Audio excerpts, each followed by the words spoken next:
같이 기도하겠습니다.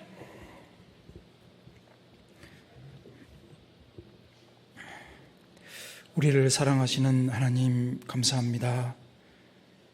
젊을 때에 주님의 피로 우리를 구원해 주시고 영원한 하나님의 뜻과 영광을 위해서 또 복음을 위해서 살아갈 수 있도록 기회 주심을 감사드립니다. 우리 귀한 청년들을 도와주시고 영육간에 더욱더 강건케 해주셔서 하나님 앞에 새벽 이슬 갖고 더욱더 귀한 그릇으로 모두 다 사용해 주시고 영원한 상을 많이 쌓을 수 있도록 도와주시옵소서.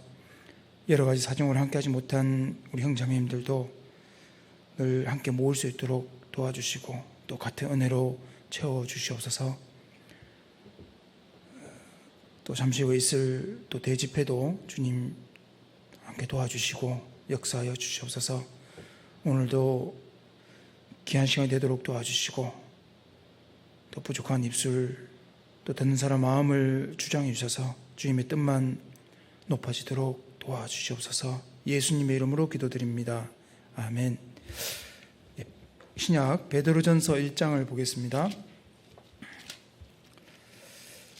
베드로전서 1장 신약 377페이지 베드로전서 1장 1절 2절을 같이 읽겠습니다. 예수 그리스도의 사도 베드로는 본도, 갈라디아, 갑바도기아, 아시아와 비두니아에 흩어진 나그네 곧 하나님 아버지의 미리 아심을 따라 성령의 거룩하게 하심으로 순종함과 예수 그리스도의 피뿌림을 얻기 위하여 택하심을 입은 자들에게 편지하노니 은혜와 평강이 너희에게 더욱 많을지어다. 여기 17절을 또 제가 읽겠습니다. 1장 17절. 외모로 보시지 않고 각 사람의 행위대로 판단하시는 자를 너희가 아버지라 부른즉 너희의 나그네로 있을 때를 두려움으로 지내라. 또 2장 11절. 사랑하는 자들아 나그네와 행인 같은 너희를 권하노니 영혼을 거스려 싸우는 육체의 정욕을 제어하라. 오늘 말씀의 주제는 천국으로 향하는 나그네라는 제목으로 말씀을 나누려고 합니다. 여기 말씀에서 나그네는 교회를 말합니다. 1장 1절에 잘 설명되어 있죠. 베드로전서는 AD 64년경에 로마 네로 황제의 정치적인 대대적인 박해로 인해서 그 다가올 엄청난 시련과 고난 가운데 직면한 그 성도들에게 위로와 격려와 소망을 주기 위해서 기록한 서신이라고 할 수 있습니다. 베드로 사도는 이 편지의 수신자들을 흩어진 나그네라고 표현하고 있습니다. 소아시아 지역에 살고 있는 유대인과 또 이방인 성도들 또 나아가서 천국을 본향으로 삼아서 나그네처럼 살아가는 모든 세대의 성도들에게 쓴 편지라고 할 수 있습니다. 오늘 세 가지를 살펴보겠습니다. 첫 번째, 나그네란 무엇인가? 그리고 왜 나그네가 되었을까? 그리고 어떻게 나그네로 살아갈 수 있을까? 살 것인가에 대해서 잠깐 생각해 보겠습니다. 이 나그네라는 뜻은 집을 떠나서 다른 곳에 머물고 있는 여행객 또 여행자, 손님으로 표현하고 있습니다. 집을 떠나서 우리가 집을 떠나서 나그네들은 어떤 지역, 도시, 나라를 여행을 합니다. 그럴 때에 친척집이나 지인, 호텔에 숙박을 합니다. 그게 들어가면 많은 가재도구, 또 조리기구, 생활에 필요한 것들이 다 갖추어져 있습니다. 그런데 어느 누구도 그것을 자기 것이라고 생각하는 사람은 한 사람도 없죠. 일정을 마치고 돌아올 때는 그것을 다 두고 옵니다. 왜냐하면 처음부터 내 것이 아니었으니까요. 잠시 묵어가는 곳입니다. 어떤 이런 일이 있었습니다. 예화입니다. 100년 전에 미국에서 온 한 여행자가 유명한 랍비 케임이라는 사람을 만나러 갔습니다. 그 랍비의 집에 가보니까 책들이 있고 한 개의 테이블 또 벤치가 있는 단순한 방 한 개가 전부인 것을 보고 놀랐습니다. 그 여행자는 선생님, 당신의 가구는 어디에 있죠? 라고 물어보았습니다. 그러자 그 랍비 선생님이요, 당신의 가구는 어디에 있습니까? 네? 내 거란요. 랍비가 대답했는데, 내 거란요. 당황한 미국인이 물었습니다. 저는 단지 이곳을 방문했을 뿐인데요, 단지 지나갈 뿐이에요. 저도 그렇습니다. 라고 랍비 선생님이 얘기했답니다. 인생은 잠시 머물다가 지나가는 나그네와 같다는 겁니다. 왜 나그네가 됐을까? 신앙 때문에 우리는 천국을 향하는 나그네가 되었습니다. 성도는 구원을 받아서 위로 향한 생명의 길을 걸어가는 겁니다. 우리가 죄짐을 벗을 때에 좁은 문을 통과하는 것이고, 그 다음에 좁은 길을 걸어가는 천성까지 좁은 길을 걸어가는 나그네가 된 겁니다. 거듭나지 않은 사람은 이 세상이 목적지죠. 세상이 목적지인 나그네지만은 우리는 천성이 목적지인 나그네입니다. 거듭나지 않은 사람은 금세를 전부로 생각하고 이 세상이 자기들의 영구한 정착지라고 생각하기 때문에 이 세상에 안주하려고 하고 온갖 것을 쌓아서 잘 살아보려고 합니다. 빌립보서 3장 19절에 보면은 저희의 마침은 멸망이요 저희 신은 대요 그 영광은 부끄러움에 있고 땅의 일을 생각하는 자라. 짐승들은 늘 땅만 보고 있잖아요. 하지만 성도는 천국을 위해서 구원받은 겁니다. 시편 74편 19절에 여기 한번 잡아보시고요. 구약성경 시편 74편 19절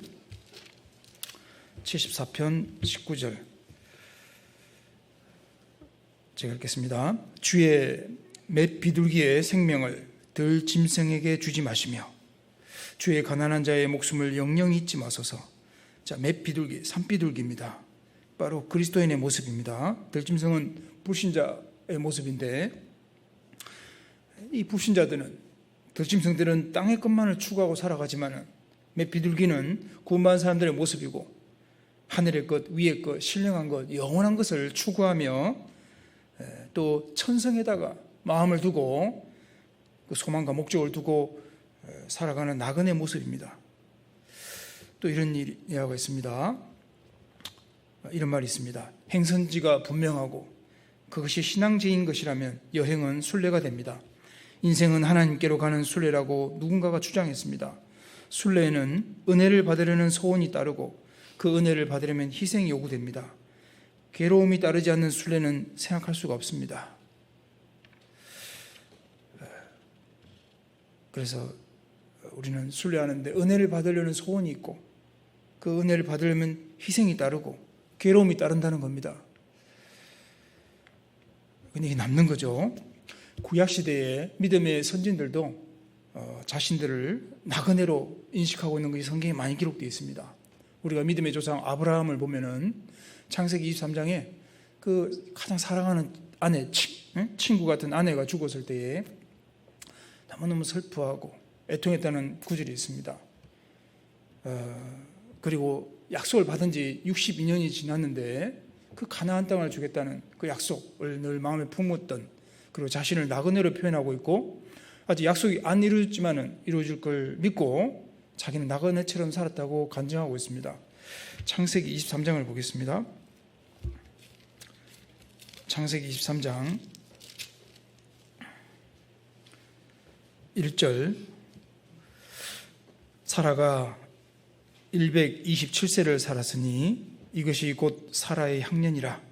사라가 가나안 땅 헤브론 곧 기랏 아브라바에서 죽음에 아브라함이 들어가서 사라를 위하여 슬퍼하며 애통하다가 그 시체 앞에서 일어나 나가서 해 족속에게 말하여 가로되, 4절을 같이 읽겠습니다.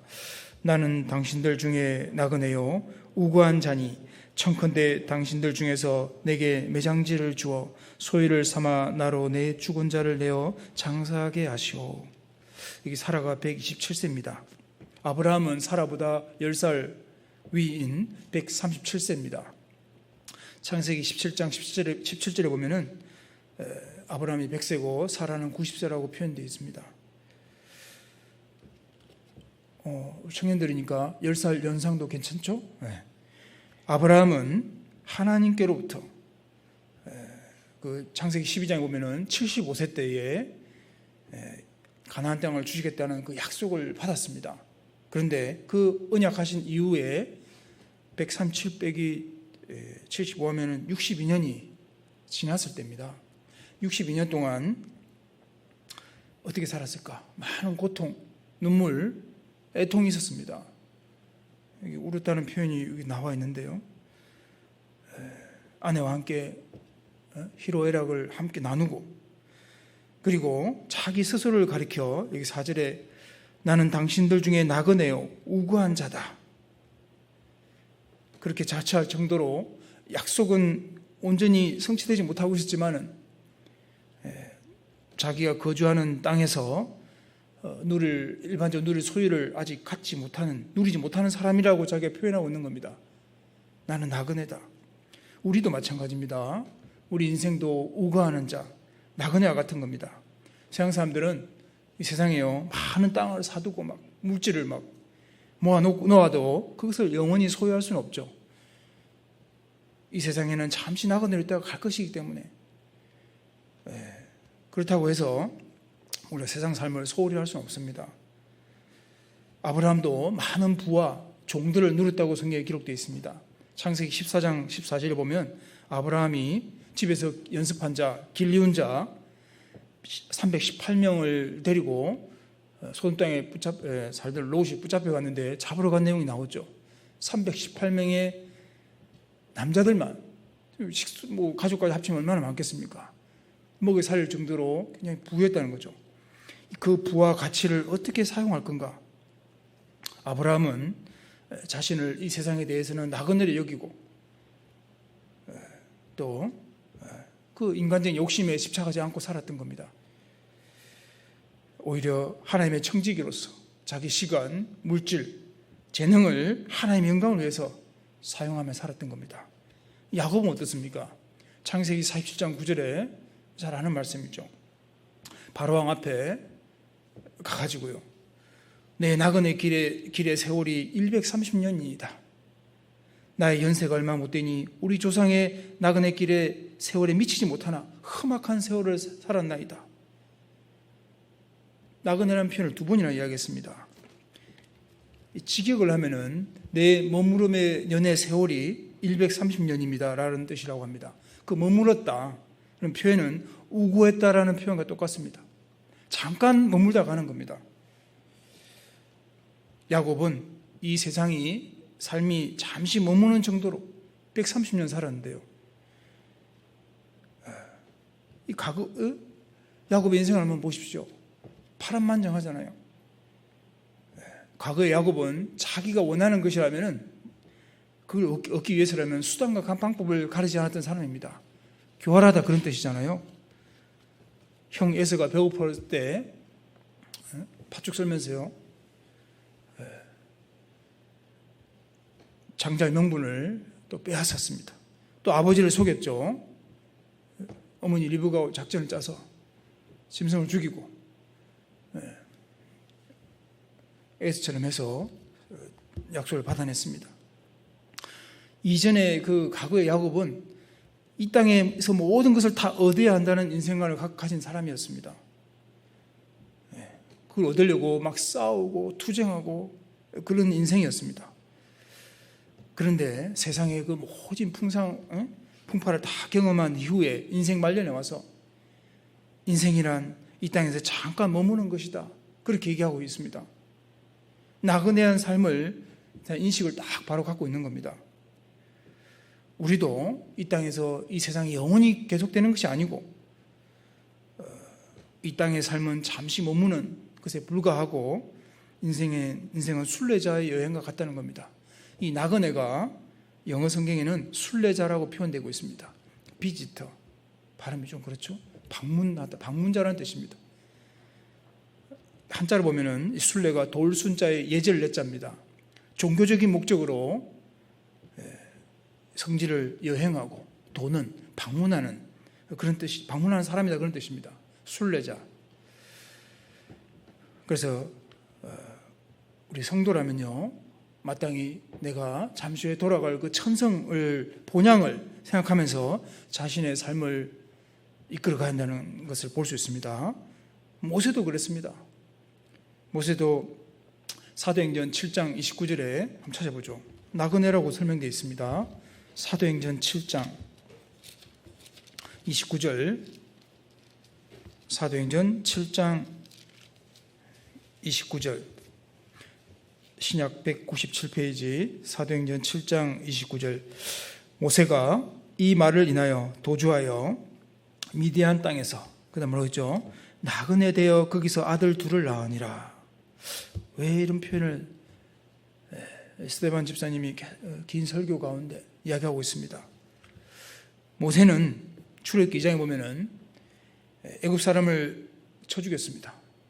자기 이집트에서 배운 40년의 노력으로는, 그걸로는 사람밖에 못 죽였습니다. 혈기, 그것이 이집트 바로왕의 기회까지 들어갔고, 그 형벌이 두려워서 모세는 바로의 손이 미치지 않는 먼 그 미디안 땅으로 도주하게 됩니다. 도망자, 범죄자의 신분으로 지명수배자죠. 도피하게 됐습니다. 그 모세는 자기 삶을, 나그네 삶을 살았습니다. 이 나그네는 시민권이 없이 이방 땅에서 잠시 체류하는 사람을 가리킵니다. 우리가 외국 갈 때 비자가 필요한 나라는 그 비자를 기간이 있습니다. 체류 기간. 끝나기 전에 미리 나와야 되죠. 안 그러면 불법 체류자가 되죠. 법적으로 문제가 생깁니다. 그것처럼 시민권이 없이 이방 땅에서 잠시 체류하는 사람으로 기록되어 있습니다. 파로이코스, 그런 단어 뜻인데요. 그 애굽의 왕자로서 많은 문명, 문화가 가장 번창했던 나라의 시민권을 갖고 있었는데, 그것을 가지고 왕궁에서 편하게 살았는데 하루아침에 모든 걸 다 잃어버리고 이방 땅에서 체류하는 나그네 삶으로 살아가는 신세로 전락하고 말았던 겁니다. 그리고 우여곡절 끝에 애굽에서 추방당하고 그 이방 땅에 나그네 된 모세.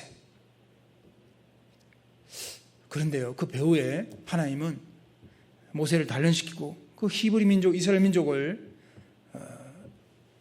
이집트에서 탈출하기 위한 하나님의 큰 계획과 섭리에 의해서 모세가 단련받은 겁니다. 그리고 모세는 자기 두 아들, 결혼해서 낳은 두 아들에게 자기 간증을, 나그네의 간증을 써놨습니다. 모세 아들 두 아들 이름이 뭘까요?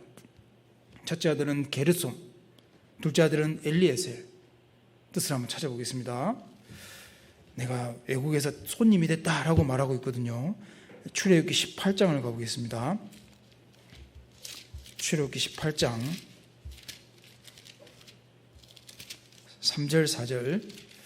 출애굽기 18장 3절 4절.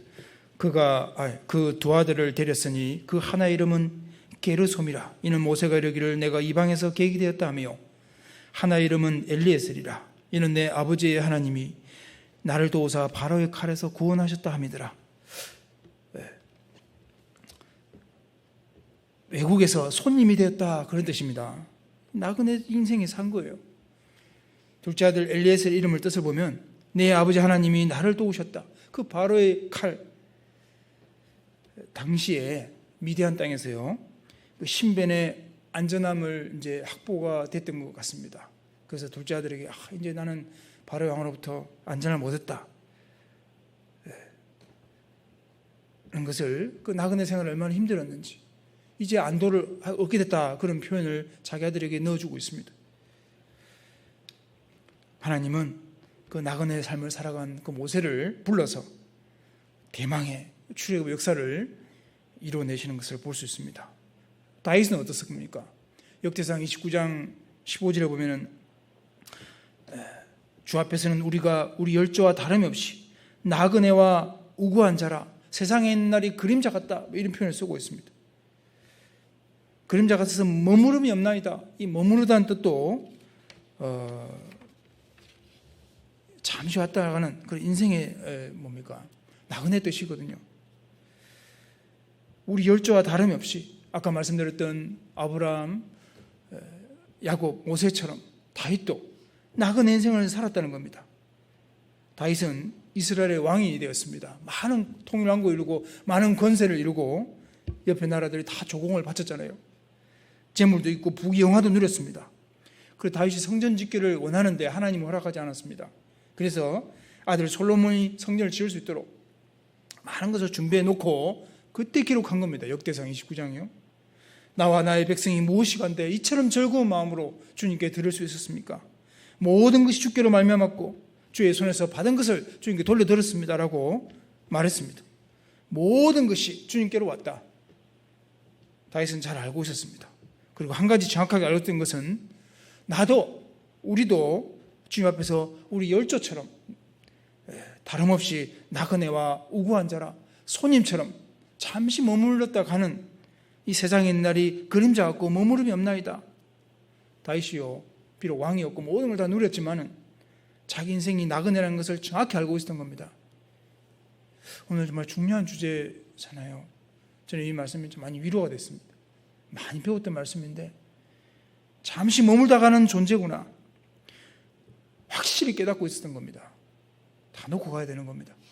신약시대 그리스도인들도 자신들을 나그네와 행인으로 인식하고 있습니다. 사도행전 2장 10절에 여러 지방에 사는 사람들과 로마로부터 온 나그네라고 딱 표현하고 있습니다. 자, 그리고 나를 아까 베드로전서 1장에 보면은 성령에 불러서 하나님의 긍휼하심으로 네가 구원받잖아요. 그 예지 예정이라는 표현이 들어가는데 찾아보죠. 여기 다시 따라보죠. 베드로전서 1장 2절에 곧 하나님 아버지의 미리 하심을 따라 성령의 거룩하게 하심으로 순종함과 예수 그리스도의 피 부으림을 얻기 위하여 택하심 입은 자들, 택했다는 표현이 있는데 이 하나님 편에서의 주권을 말합니다. 하나님 미리 아신다는 것은 인간 행위의 선악과 관계없이 그의 백성을 선택하시는 하나님의 지혜를 말합니다. 오로지 하나님의 전적인 주권하에 선택된 자들을 말합니다. 구원을 이룬 분도 주체도 하나님이죠. 이 예지 예정을 사람한테 갖다 대면 큰 문제가 생깁니다.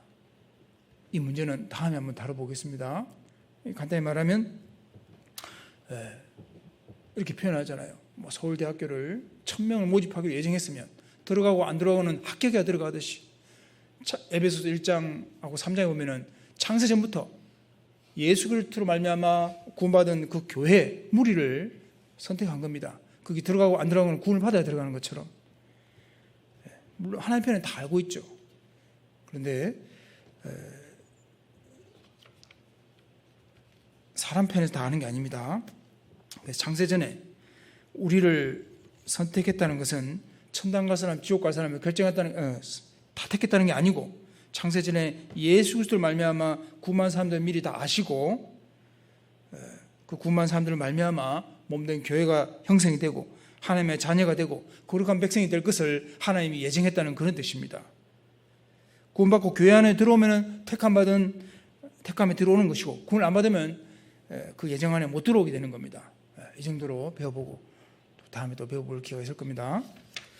자, 그러면 제일 중요한 주제, 어떻게 나그네로 살 것인가, 세 가지를 말씀드리고 싶습니다. 첫 번째는 많은 이 고난의 터널을 잘 통과해야 됩니다. 나그네는 고난이 있거든요. 사도행전 14장을 찾아보겠습니다. 사도행전 14장 22절.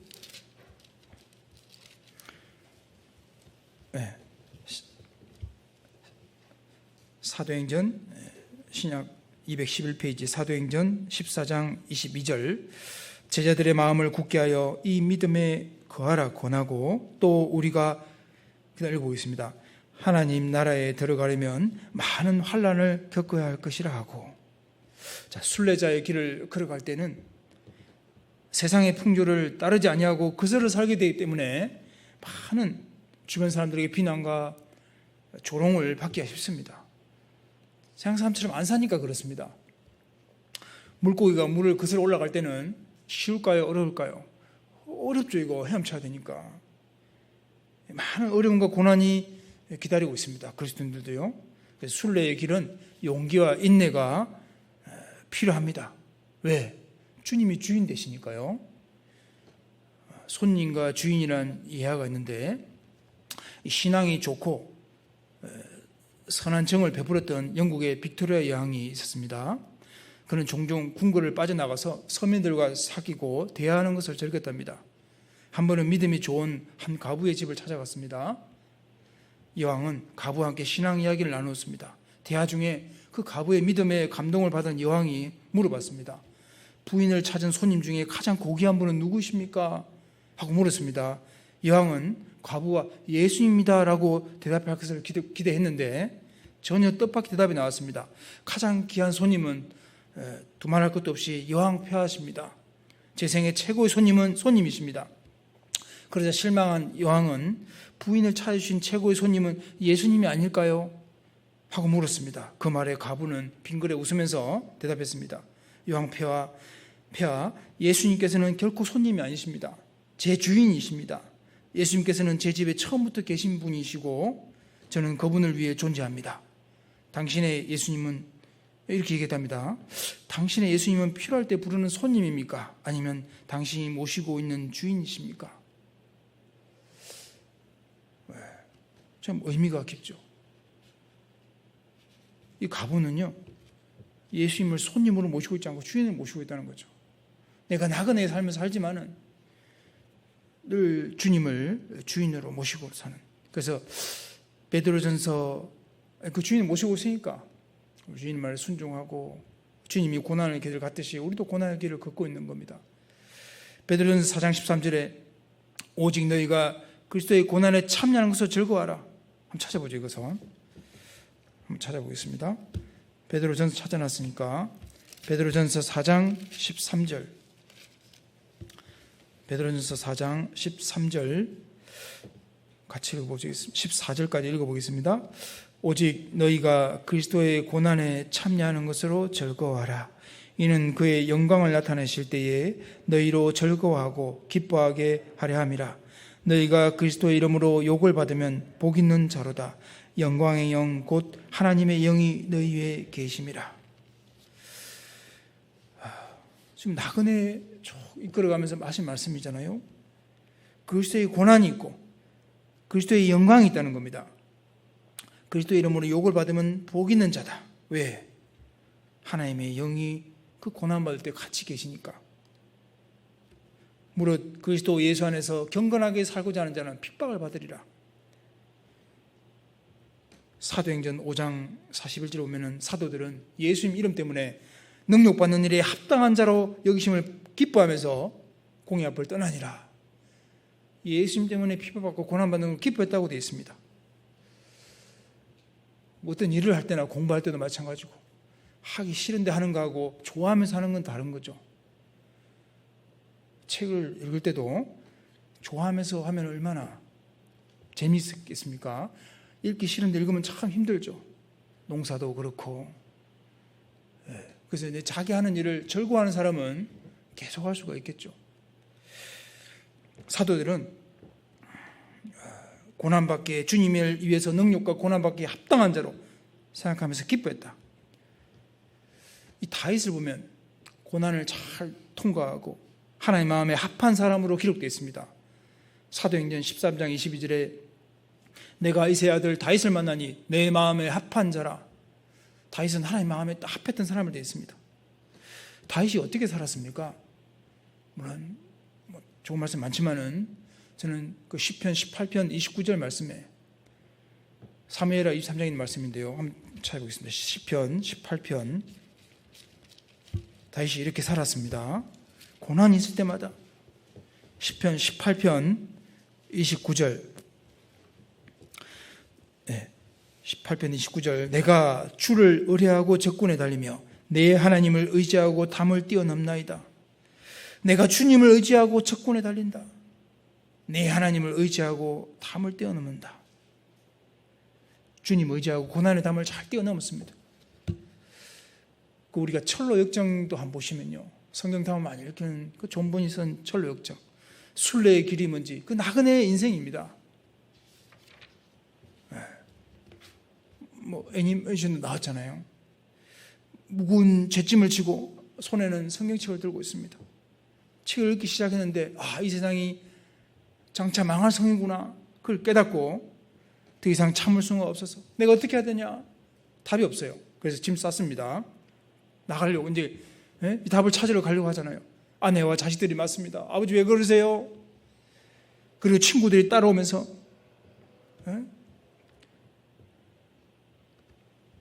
막죠. 가지 말라고. 그런데 이 크리스찬은, 기독교는요, 그 얘기하잖아요. 아내와 자식들에게 또 얘기합니다. 큰 물이 하늘에 쏟아져서 이 도시가 잿더미로 변할 것이다. 구원받지 못하면 모두가 죽고 말 것이다. 아직도 나도 그 해답을 찾지 못했고 찾고 있다고 얘기했고 나는 이 길을 떠나야 되겠다고 얘기하는데 가로막잖아요. 하지만 정신을 띄었습니다. 그리고 고집쟁이 온순이가 급히 따라옵니다. 이 고집쟁이는 세상 향락들을 다 버리고 찾는 것이 도대체 뭔지 궁금해서 따라 물어보는데 크리스찬은 성경을 가르치면서 썩지 않고 더럽지 않고 쇠하지 아니하는 영원한 것이 있다라고 대답해 줍니다. 그런데 고집쟁이는 크리스찬 따라온 걸 후회하면서 돌아가 버립니다. 그리고 온순에게 너도 가자는데 온순은 나 그래 한번 따라가 볼 거야. 따라갑니다. 그런데 중간에 그 진흙 수렁에 빠지잖아요. 그 수렁이 진흙탕이 절망의 늪이었습니다. 절망. 그 무거운 잿짐 때문에 진흙속으로 점점 가라앉는 겁니다. 온수는요 빠져나가지고 이것이 무슨 행복이냐고 늪에 올라가가지고 화내면서 집에 돌아가 버립니다. 그리고 크리스찬을 건져주죠.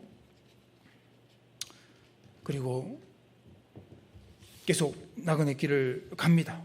해석자의 집 여러 가지. 그리고 그 예수님의 십자가 앞에서 그 많은 죄짐이 딱 떨어져 버립니다.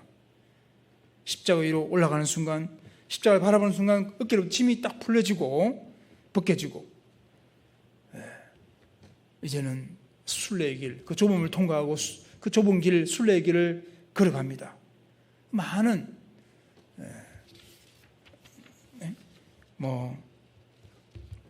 겸손의 골짜기, 사망의 엄침한 골짜기, 허영의 시장, 무력의 언덕, 의심의 성, 그 절망성에 큰 거인이 막 괴롭히고 있잖아요. 소망의 열쇠로 나오게 되는, 또 믿음이 순교당하는 것도 보게 되고, 많은 그 슬픔과 고난을 뚫고 결국 천성에 오르게 되는, 그리고 나중에 아내와 자녀들이 뒤따르는 그런 것입니다. 우리도 그 길을 가고 있고 나그네 길이 그렇다는 거죠. 나그네 길에 육신과 이 마귀가 순례의 길을 방해합니다. 마귀는 많은 곁길을 만들어 놓습니다. 육신은 그 곁길을 자꾸 가려고 그럽니다. 옆쪽으로 세려고. 많은 거짓 일꾼들도 만납니다. 이런 예화가 있습니다. 나그네는 2조 숙종 때에 서울에서 일찍 남편을 여의고 두 아들을 키우고 있는 한 어머니가 있었습니다.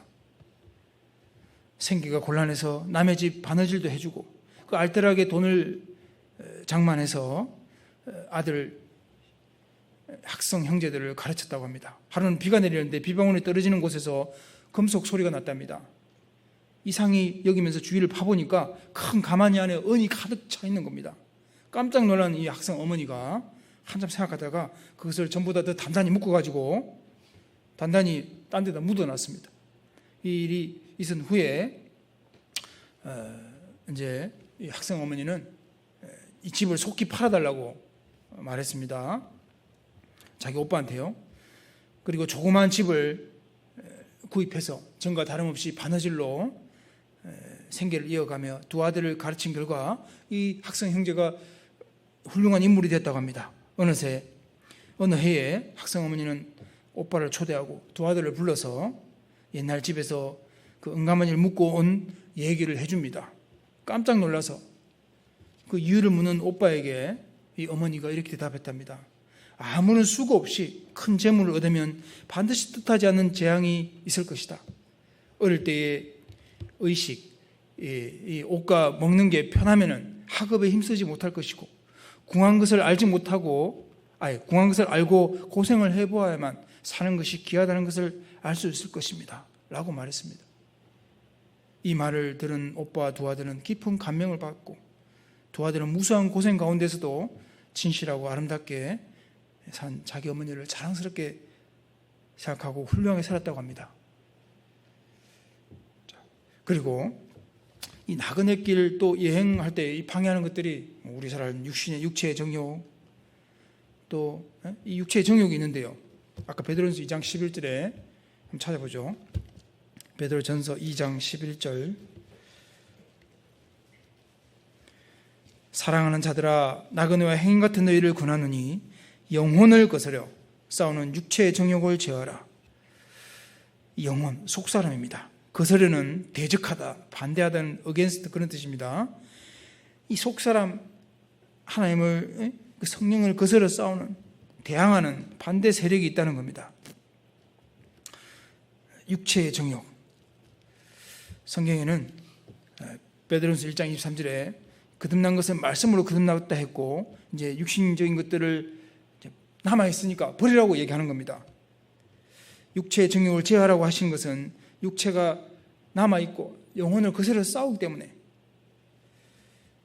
베드로전서 3장 21절에 나오죠. 육체의 더러운 것을 제하여 버림이 아니요 오직 선한 양심이 하나님을 찾아가는 것이라. 육체의 더러운 것이 아직 제하지 않았고 그대로 남아있다고 얘기합니다. 이건 죽을 때까지 남아있기 때문에 이것 때문에 신앙생활에 실패할 수도 있고, 또 넘어질 수도 있고 승리할 수 있다는 걸 말하고 있습니다. 구만 사람 속에는 성령이 들어오셨고 주님 뜻대로 살려고 하는 간절한 열망이 있습니다. 소원이 있습니다. 그래서 이 타락한 기질, 육실대로 막 살고 싶은 기질은 이게 하나님 뜻대로 살려고 하는 것이 아니라 육신을 따라 살려고 하기 때문에 다툼이 있으니까 이 기질은 주님 오시면 없을 텐데 어떻게 할까요? 갈라디아서 5장에 6장인가요? 육체의 소욕은 성령을 거스르고 둘이 다투는데요. 계속 말씀 안에서 우리가 훈련하고 어쨌든 이것이 방해합니다. 잘 또 이겨내야 될 겁니다. 성령의 도움을 받아야 될 겁니다. 말씀의 도움 속에 교회 안에 그 힘이 있잖아요. 그리고 죄, 히브리서 12장에 보면은 모든 무거운 것과 죄를 말하거든요. 얽매이기 쉬운 죄를 벗어버리고, 경주할 때에 무겁게 안 달리잖아요. 많이 싣고 다니면은 차나 빨리 못 갑니다. 사람도요. 가볍게. 잠언 5장 22절에 보면은 악인은 자기의 악에 걸리며 그 죄의 줄에 매이나니. 그래서 우리가 이 죄, 그래서 어떻게 하면 좋을까요? 단순하게 살아야 됩니다. 최대한 간소화해서 세례 요한은 단순한 삶을 살았다고 합니다. 이런 예화가 있는데요. 시간이 없어요. 넘어가겠습니다. 해줄까요? 네. 갈등이 생기네. 하여튼 중요한 것을 잡아야 되는 거죠. 이게 살기 위해서는 먹는 게 굉장히 중요하죠. 그런 내용입니다. 하여튼. 그리고 육신의 정욕, 안목의 정욕, 이성의 자랑, 돈, 이성, 명예 이런 것들이 또 방해합니다. 세상 친구들, 영상 매체. 그래서 주님 이 복음의 역사에 동참하고 몸된 교회를 세우는데 어떤 능력과 어려움과 고난과 핍박이 있더라도 주님이 나 같은 사람을 날마다 어려운 사람으로 봐주니까, 또 충성된 사람을 여겨주시니까 복음에 더 귀하게 사용해 주심을 믿고 더 기뻐하고 고난 주신 것을 더 감사하는, 다윗이 그랬잖아요. 고난은 후한 대접이라고. 시편 30편에 주께서 슬픔을 기쁨으로, 눈물을 벗기고 기쁨으로 띠띠우신다는 말씀도 있듯이요. 이걸 잘 또 우리가 또 통과해야 될 겁니다. 그리고 두 번째는 나그네와 손님 대접을 잘해야 됩니다. 이건 잘 알죠. 손님 대접을 나그네 형제자매들 다 또 대접도 영접 잘하고 꼭 물질뿐만 아니라 잘 성도를 대해야 될 겁니다. 마태복음 7장 12절에 보면은 남에게 대접을 받고자 하는 자는 너희도 남을 대접하라. 황금률이죠. 서로 대접하기를 원망 없이 하고. 히브리서 13장 2절에 이거 찾아보겠습니다. 이것만 잘해도 나그네 삶을 유익하게 보낼 수 있는 겁니다. 히브리서 13장 2절. 히브리서 13장 2절 1절부터 보면 형제 사랑하기를 계속하고 손님 대접하기를 잊지 말라. 이로써 부지 중에 천사들을 대접한 이들이 있었느니라. 잊지 말라. 소홀히 하지 말라. 무관심하지 말라. 나그네, 손님이 나그네입니다. 비가 퍼붓는 날에 어느 날 한 중년 부인이 비를 피해서 조그만 집 처마 밑에 들어왔었습니다. 늦은 저녁이었는데 주인은 그 낯선 사람을 안으로 맞아서 난로가에서 옷을 말리게 하고 따뜻한 보리차를 대접하고 저녁 식사로 준비한 감자까지도 나눠주었습니다. 잠시 후 감사하다는 말을 남기고 떠난 그 부인은 바로 그 수행원을 일찍 돌려보내고 혼자 거닐던 평상복 차림의 여왕이었다.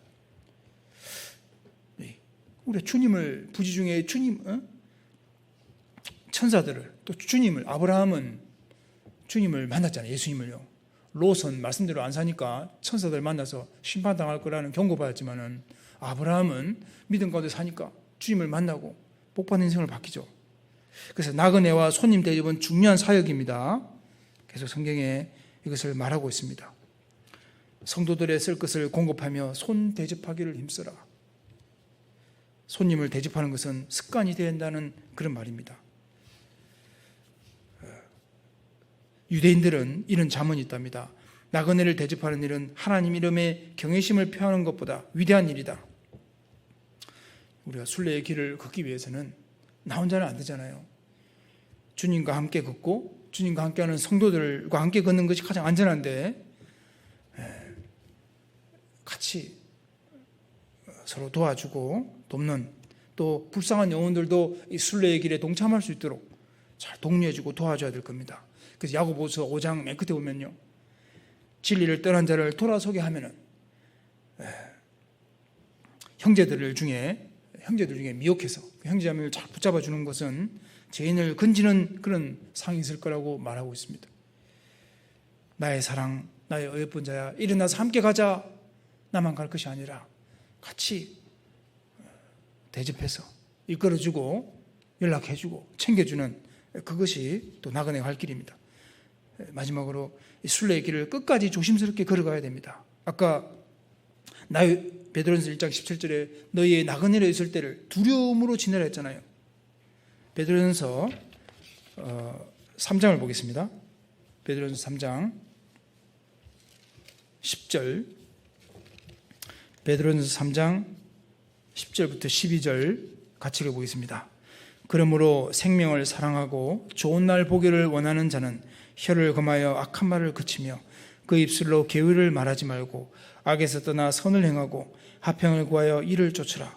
주의 눈은 의인을 향하시고 그의 귀는 저의 간구에 기울이시되 주의 낯은 악행하는 자들을 향하시느라 하였느니라.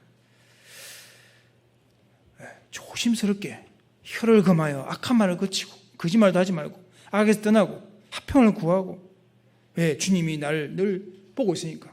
주의 눈은 의인을 향하시고 주님은 나를 항상 24시간 계속 나를 보고 있고 내 편이십니다. 그러니까 아무렇게 살면 안 됩니다. 이 짧은 인생을요, 육신의 정욕대로 막 살 것이 아니라 인간의 모든 행위를 심판하시는 하나님 앞에 서야 될 그 두려움으로 살아야 한다. 조심스럽게. 선악간에 심판받으니까. 시간이 너무 빠르잖아요.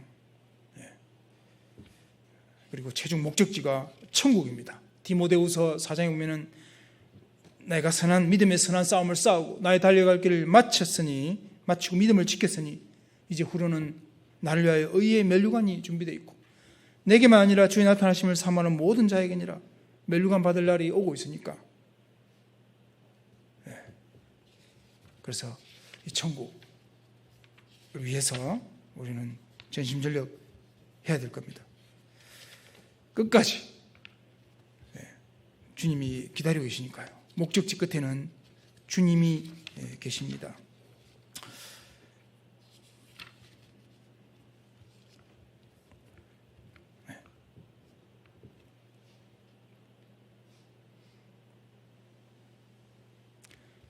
한 말씀 더 보겠습니다. 잘 아는 말씀인데 요한일서 2장 17절, 요한일서 2장 17절을 읽겠습니다. 이 세상도 그 정욕도 지나가되 오직 하나님의 뜻을 행하는 이는 영원히 거하느니라.